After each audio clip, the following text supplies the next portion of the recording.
Hello everyone, this is Pranjal and you are watching Pathshala Rishikesh. तो आज बात कर रहे हैं हम एसएससी जीडी के प्रीवियस ईयर क्वेश्चन पेपर की कि क्या अप्रोच आपकी इन पेपर्स को सॉल्व करने में होनी चाहिए। जब भी आप ये पेपर करें तो एक चीज़ आपने ध्यान रखनी है कि सबसे पहले या तो आपने ये पेपर किया हुआ हो या फिर आप हमसे पहले ये क्वेश्चन पॉज कर करके खुद करने की कोशिशें कर रहे हैं, तब आपको फ़ायदा होने वाला है। ठीक है, अगर आप इस तरह से पेपर करते हैं तो आपका पेपर जल्दी होगा, अप्रोच आपको मालूम चलेगी, कुछ नई चीज़ें आपको पता लगेंगी, क्या पढ़ना है क्वेश्चन में ये पता लगेगा और आप जल्दी से जल्दी क्वेश्चन पेपर को सॉल्व कर पाएंगे। जितना जल्दी करोगे उतना दिमाग ठंडा रहेगा, कूल रहेगा, ज़्यादा अटेम्प्ट होंगे और ज़्यादा नंबर आएंगे तो सिलेक्शन के चांसेस ज़्यादा हो जाते हैं। हो क्या जाते हैं, शॉर्टी सी मिल जाती है पेपर देने के बाद। चलिए तो हमारे साथ कीजिए। ये है पहला क्वेश्चन, कह रहा है कि थर्ड प्रोपोर्शन बताना है। थर्ड प्रोपोर्शन का जो फॉर्मूला होता है, अगर मैं इस तरह से लिखूं एक्स वाई और जेड है वो तीसरा नंबर, तो मैं लिखता हूं वाई स्क्वायर अपॉन एक्स होता है। तो यहां पर वाई एक नंबर ये है, वाई की वैल्यू ये है, एक्स की वैल्यू ये है, वाई की वैल्यू ये है, तो वैल्यू पुट कर दो 3ab इंटू 3ab अपॉन, एक बच्चे ने कमेंट किया था कि आप समझाते नहीं हो, तो इसलिए नहीं समझा रहा हूं मेरे प्यारे, क्योंकि टाइम ही नहीं है। 3 3 9 बी, 9b आंसर हो जाएगा, है ना। ये सेशन उन बच्चों के लिए जिन्होंने एक बार सिलेबस किया हुआ है, उन्हें समझना ज़्यादा आसान हो जाएगा। हम बिल्कुल भी यहाँ पे ये नहीं कर रहे हैं कि बेसिक जो कॉन्सेप्ट है वो समझाने की कोशिश कर रहे हैं, नहीं कर रहे हैं, साफ साफ कह रहा हूँ नहीं कर रहे हैं। आप तभी ये सेशन देखिए अगर आपको देखा हुआ है, आपने आता है। नहीं आता है, अगर आप ये सोच रहे हो कि थर्ड प्रोपोर्शन ही आपको यहाँ पे पहली बार पता लगे, पहली बार पता लग रहा है, मतलब आप भैया ये सेशन गलत ही देख रहे हो। ठीक है, कोई दिक्कत नहीं है। अगर फिर भी देख रहे हो तो अगर आप इस उम्मीद के साथ आ रहे हो कि ये चीज़ें सीख लूंगा, सीख सकते हो, तो ज़रूर देखिए, क्योंकि कभी ना कभी कहीं ना कहीं तो सीखना ही पड़ेगा। बेसिक जो कॉन्सेप्ट हैं वो हमारी प्लेलिस्ट बनी हुई है। थर्ड प्रोपोर्शन है तो रेशियो एंड प्रोपोर्शन ये टॉपिक होता है, उसमें जाके अगर आप देखेंगे तो वहाँ पे आपको ये पूरा का पूरा टॉपिक मिल जाएगा, वहाँ पे जाके आप इसे पूरा देख सकते हैं। दूसरा क्वेश्चन देखिए भैया, 5% वार्षिक चक्रवृद्धि ब्याज की दर से एक मूलधन 2 वर्षों में इतना हो जाता है। अब 441 अगर आप देखो तो 21 का स्क्वायर हो रहा है। कहाँ से होता है 21 का स्क्वायर, तो आप बोलोगे 20 के स्क्वायर से 21 का स्क्वायर होता है।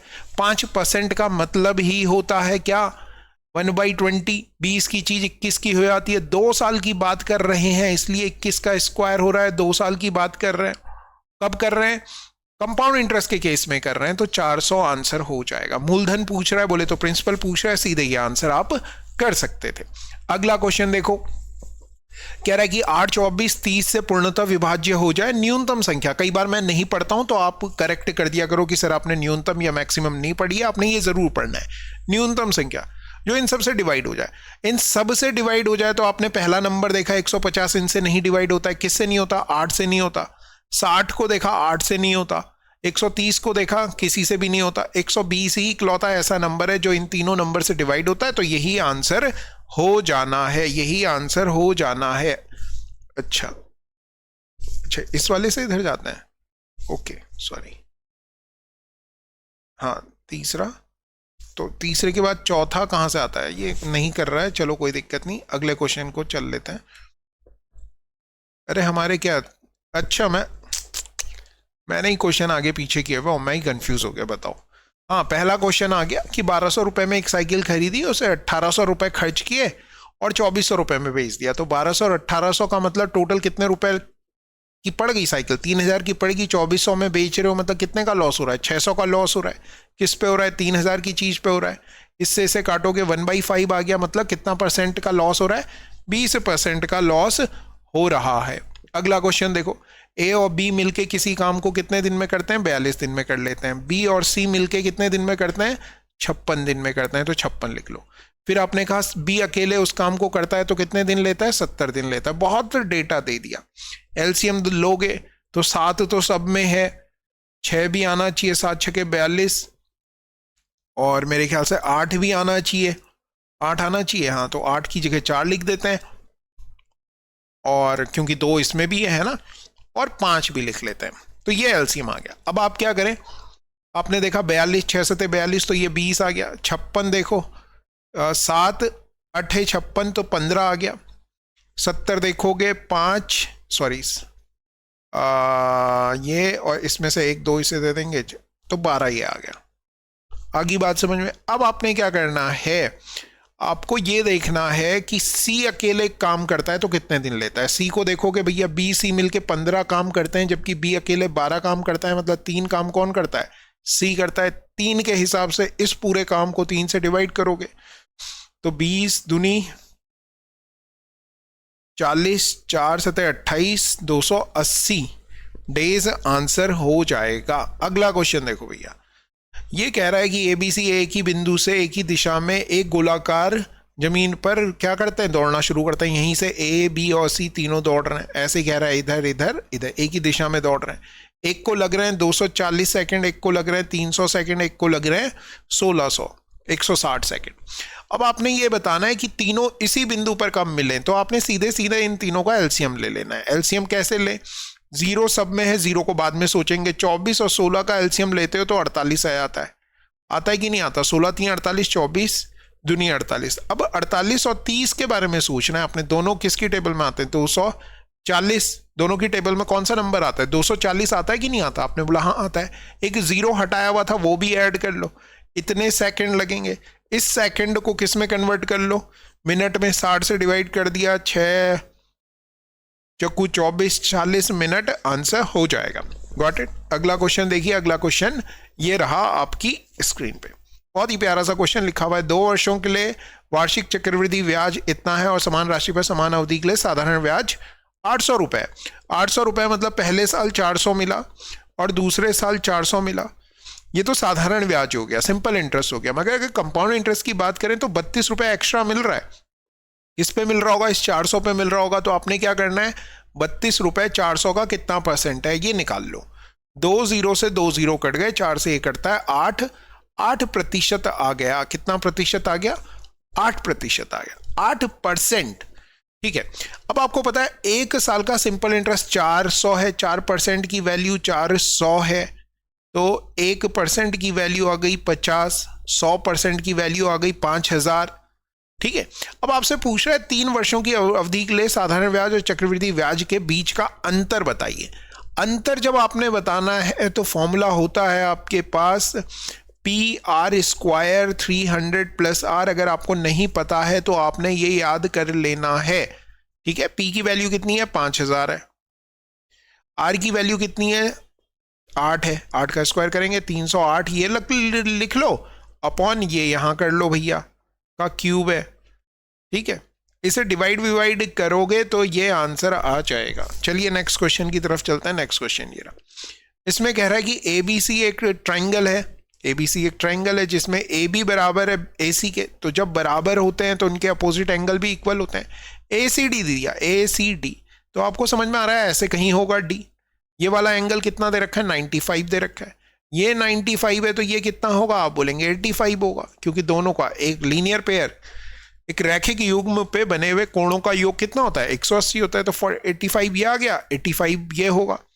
आपसे पूछ रहे हैं BAC बोले तो ये 85 170, तो 10 डिग्री का ये एंगल आ गया। यही आपसे पूछा जा रहा था। चलो अगला क्वेश्चन देखो भैया। अगला क्वेश्चन ये रहा, केवल लड़कों की संख्या में लड़कियों की संख्या लड़कों की संख्या से आती है। लड़कियों की संख्या आती है तो यहाँ बॉयज लिख दिए, यहाँ गर्ल्स लिख दी। बॉयज ले लिए 2, गर्ल्स ले लिए 1। लड़कियों का औसत अंक लड़कों के औसत अंक से दुगना है। ये तो होता ही है, जो मार्क्स हैं वो लड़कों के अगर m नंबर आ रहे हैं तो लड़कियों के 2m नंबर आएंगे। टोटल की बात करें, ये क्या है, एवरेज है। सम की बात करें तो कितना हो गया भैया, m × 2, 2 बच्चे ऐसे हैं तो 2m हो गया। यहां देखोगे 2m × 1 करोगे तो ये भी 2m हो गया। टोटल देखा तो 4m हो गया। 4m को किससे डिवाइड करेंगे, टोटल कितने बच्चे हैं, 3 बच्चे हैं, बराबर कितना आएगा, 56 आएगा। 4 से इसे काट लो, 4 4 4। वैसे 7 का मल्टीपल एक ही था, कह देते हैं हम, मगर नहीं कहा हमने। जरूरी नहीं है कि हमेशा ऐसा हो जाए। 4 से कटता है, 4 सते 4 4 4, 4 कम 4, 4 चकू 16 और 14 थी 42 आ गया जी। ठीक है। अगला क्वेश्चन देखिए, ये कह रहा है कि 8 किलोमीटर एक आदमी धारा के विपरीत 8 किलोमीटर की गति से विपरीत कह रहा है, तो b माइनस एस की वैल्यू 8 दे दी। धारा के अनुकूल b प्लस एस की वैल्यू दे दी कितनी, 12। शांत पानी में आदमी की गति, मतलब आपने देखना है दोनों का योग 8, डिफरेंस 8 आना चाहिए, सम 12 आना चाहिए। तो आपने देखा इन दोनों का डिफरेंस 8 आ रहा है और सम 12 आ रहा है, तो यही आंसर हो जाएगा। पहले किसकी बात कर रहे हैं, आदमी की, तो आदमी की ज़्यादा होगी स्पीड, नाउ पानी की कम होगी, तो ये आंसर आप कर सकते हैं। अगला क्वेश्चन देखो, 5 बोरी चावल प्रत्येक 900 रुपए की दर से, 7 बोरी चावल प्रत्येक 1000 रुपए प्रति की दर से और 8 बोरी चावल 1200 रुपए की खरीदी। प्रत्येक बैग में 50 किलोग्राम चावल है, तो 1 किलोग्राम चावल की औसत लागत बतानी है आपने बोला एवरेज जो होगा वो कम से कम कितने रुपए है, 900 रुपए। ये वाला तो 0 एक्स्ट्रा है, इसको देखोगे 100 एक्स्ट्रा है, और 100 एक्स्ट्रा वाले कितने बैग हैं, 7 बैग हैं। ये 300 एक्स्ट्रा है और 300 एक्स्ट्रा वाले 8 बैग हैं, तो ये तो हो गया 2400, 8 या 24, 700 ये हो गया। इन दोनों को ऐड करोगे तो 3100 हो गया। 3100 को आपने किससे डिवाइड करना है, टोटल अगर आप यहां देखें तो 12 ये हो गया और 8 ये हो गया, 20 हो गया, 0 से 0 कट गया, 2 से 150, 155 आप ऐड करें तो आपके पास एक बोरे की कीमत आ गई, 1055, जिसमें कि 50 किलोग्राम चावल है। 5 से इसे और काटो, 5 दूनी 10, 5 कम 5, 5 दूनी 10, फिर 5 कम 5, 5 कम 5, और पॉइंट ये लगा दो ये वाला, तो 21.1 रुपए का आपको एक बोरा पड़ जाएगा। चलिए अगला क्वेश्चन देखते हैं। अगला क्वेश्चन क्या है, एक बेईमान दुकानदार है, मैंने कहा है कि दुकानदार को एक तरफ लिखो दुकानदार और एक तरफ ग्राहक लिखो जब भी बेईमान आए। 1 किलोग्राम के बजाय 1000 ग्राम देता है, मतलब दुकानदार के कितने रुपए लग रहे हैं, 900 ग्राम के रुपए लग रहे हैं, जबकि दुकानदार के कितने ग्राम के रुपए लग रहे हैं, 1000 ग्राम के रुपए लग रहे हैं। ये आपने समझना है। और लागत मूल्य पर 1 किलो दाल बेचता है, इंग्लिश में पढ़ते हैं, हिंदी में थोड़ा गड़बड़ है। एंड सेल 1 kg पल्स ऐसा कॉस्ट प्राइस का बेच देता है, मतलब 1000 ग्राम दुकानदार को पड़ा, 1000 ग्राम इसे कर दिया, सक्सेसिव करते हो आपने बोला इससे फर्क ही क्या है, खरीद के बेच रहा है तो मतलब कोई प्रॉफिट कोई लॉस है ही नहीं, उसका तो फायदा ही नहीं है। मतलब 900 की चीज को यहां देखोगे, मतलब 9 की चीज को 10 पे बेच रहा है, कितने का प्रॉफिट हो रहा है, एक का कितने रुपए लगा के, 9 रुपए लगा के 1/9, 100/9% आंसर हो जाएगा। अगला क्वेश्चन देखिए मेरे प्यारे बच्चों, एक रेलगाड़ी की औसत संख्या पिछले साल इतनी थी, इस साल इतनी हो गई, वृद्धि प्रतिशत क्या होगा, दोनों का डिफरेंस करो, उस डिफरेंस को 135408 से सीधा सीधा डिवाइड कर लो, मोटा मोटी अप्रोक्सीमेट से करोगे, आंसर ये आ जाएगा। ठीक है, इस तरह से क्वेश्चन किया जा सकता था। फिर कह रहा है एक परीक्षा में इतने विद्यार्थी और दोनों में असफल रहे, सब असफल दे रखे। इंग्लिश में पढ़ोगे तो साफ साफ मेंशन कर रहा है इतने, अंग्रेजी में असफल रहे 60%, मैथ्स में असफल रहे। मतलब टोटल बच्चा कितना होता है, फॉर्मूला ये है, total equal to A + B minus both plus none. इसे यूज करो सीधे सीधे। क्या करेंगे, टोटल कितना होता है, 100% बच्चा होता है। पहले सब्जेक्ट में फेल कितने बच्चे हैं, 20%। दूसरे सब्जेक्ट में फेल कितने बच्चे हैं, 15%। दोनों सब्जेक्ट में फेल कितने बच्चे हैं, ओ सॉरी ये तो 60 था। दोनों सब्जेक्ट में फेल बच्चे कितने हैं, 15% है। प्लस किसी भी सब्जेक्ट में फेल नहीं है ऐसे कितने बच्चे हैं, आपने बोला वो नहीं पता। तो आपने क्या किया, 80 में से, अच्छा ये 65 आ गया, टोटल 100 है, 100 में से 65 घटाओगे आप और आपका आंसर आ जाएगा 35%। सीधा सा सवाल था। अगला क्वेश्चन देखो, अक्षरा ने क्या किया, एक आर्टिकल 25,000 रुपए में बेच रही थी, ठीक है बेच रही है। If he had offered a discount of 15%, मतलब 25,000 की चीज को 25,000 का ना बेच के 15% डिस्काउंट, मतलब 85% पे बेचती, 100 की चीज को 85 पे बेचती, तो उसे 10% का क्या होता, प्रॉफिट होता। मतलब कॉस्ट प्राइस पे 110% होता है। 0 से 0 कट गया, आपने क्या करना है, सीधे सीधे 25,000 को 85 से मल्टीप्लाई करके 11 से डिवाइड कर देना है, अप्रॉक्सीमेट आंसर आएगा तो घबराएं नहीं, कैलकुलेट करें और आंसर में बताएं। अगला देखो जी, 144 किलोमीटर अप स्ट्रीम जाती है 12 घंटे में। अप स्ट्रीम का मतलब हो गया बी माइनस एस, धारा के प्रतिकूल कह रहा है। 144/12 क्या निकल रहा है, ये स्पीड निकल रही है, ये डिस्टेंस है, ये टाइम है, तो 12 घंटे लग रहे हैं। बी प्लस एस की बात कर लें तो भैया 144 को 9 घंटे में तय कर रहा है, मतलब 16 घंटे लग रहे हैं। अब धारा की गति बतानी है बोले तो एस बताना है, इसमें से इसे घटा दो तो 4 आया, 4 का आधा कर दिया, 2 किलोमीटर प्रति घंटा आंसर हो जाएगा। अगला क्वेश्चन बहुत ही प्यारा है। ए कह रहा है कि संख्या ए ई के व्युत्क्रमानुपाती है। ए व्युत्क्रमानुपाती का सिंबल ये होता है 1 में होता है। आपने इसे इक्वल टू किया तो k/e लिख दिया।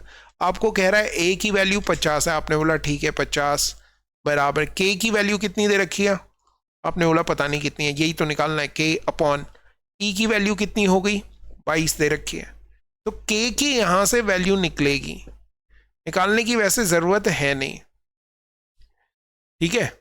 अब ये दोनों नंबर किसी से कटते हैं, हाँ नहीं करते हैं। अब ये इन्होंने पता नहीं कैसे करके लिखा है।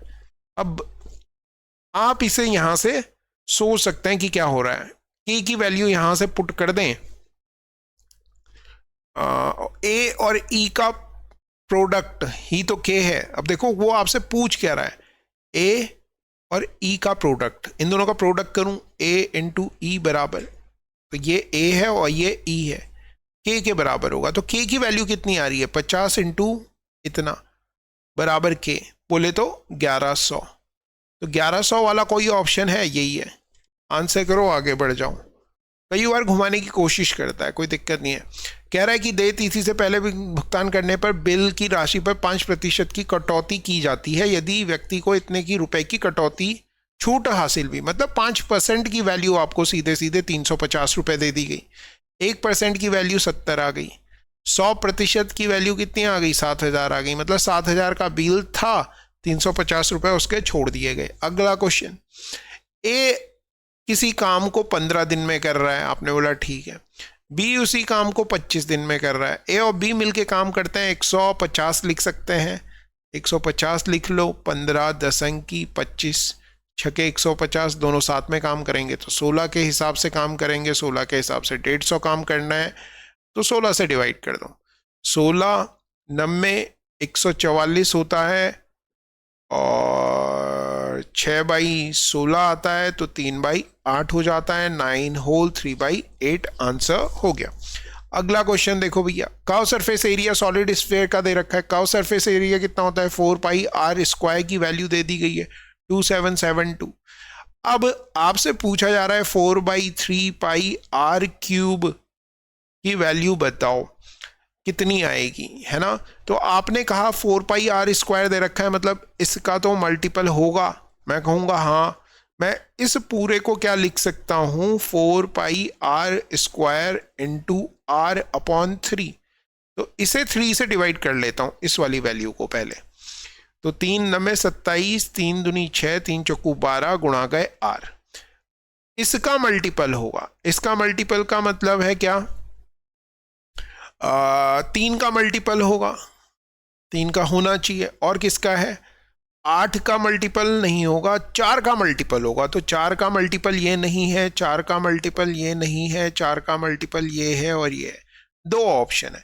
3 का भी मल्टीपल होना चाहिए, देखते हैं कि ये 3 का मल्टीपल है कि नहीं है। ये है, ये भी है, ये भी है, 3 का मल्टीपल है। फिर 11 का भी मल्टीपल होना चाहिए। 11 का मल्टीपल देखो इन दोनों को, 1 2 3 2 4। 11 का मल्टीपल कैसे देखते हैं, ऐसे देखते हैं, 4 3 7 और 1 8। और ये नहीं है, 11 का मल्टीपल नहीं है। ये वाला है क्या, हाँ ये वाला है। ऐसे करके हम बिना कैलकुलेट किए भी इस क्वेश्चन को सॉल्व कर सकते थे। आंसर आ रहा है चौथा। चेक जरूर करना कि चौथा ही आंसर है या नहीं है, या मैंने जो ऑप्शन लिए हैं वो कहीं गड़बड़ तो नहीं है। आई होप आपको ये सेशन पसंद आया। अगर पसंद आ रहा है तो लाइक कमेंट शेयर ज़रूर कीजिए, और इससे पहले वाले जितने सेशन हमने किए हैं उन्हें भी करने की पूरी कोशिश कीजिए। आज था हमारा शायद 16वां दिन, अभी हमें 50 टोटल करना है, तो 34 के करीब पेपर हम और करेंगे। अभी लड़ाई ख़त्म नहीं हुई है। इतने पेपर करेंगे कि कोई बच्चा अगर नहीं भी कहीं पढ़ा हुआ है, या नहीं पढ़ा हुआ भी है तो वो केवल ये जो चीज़ें हम कह रहे हैं ना ये भी कर लेता है तो काम हो जाना है। चलो फिर ठीक है, थैंक यू वेरी मच। कल मुलाकात होगी कुछ और पेपर के साथ जो कि हमारे टेलीग्राम चैनल पाठशाला ऋषिकेश में मॉर्निंग में बताए जाते हैं। Thank you.